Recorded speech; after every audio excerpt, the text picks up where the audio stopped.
Today, I have a recipe that can scare away ghosts. It's also delicious.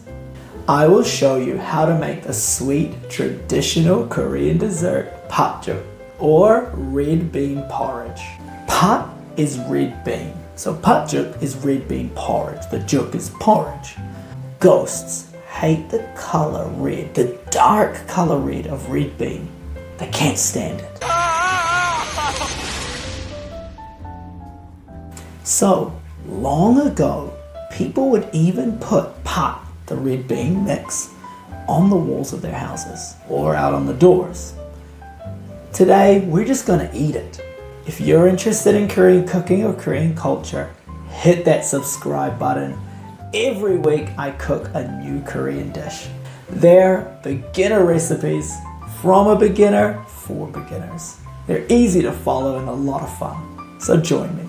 The first ingredient has to be the pat, red bean. That's the color we're talking about. It's dark red. That's what the ghosts hate. So we need 200 grams of red beans.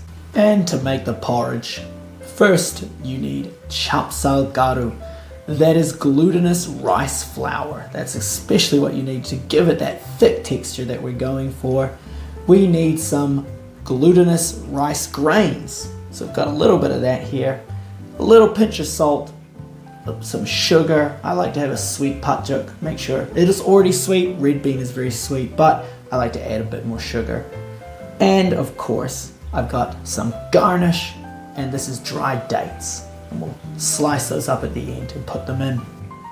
Now, let's get started. It's customary to eat patjuk on Dongjinal. Dongjinal is the winter solstice. It's the longest night. The ghosts are out and about. So eat your red bean porridge.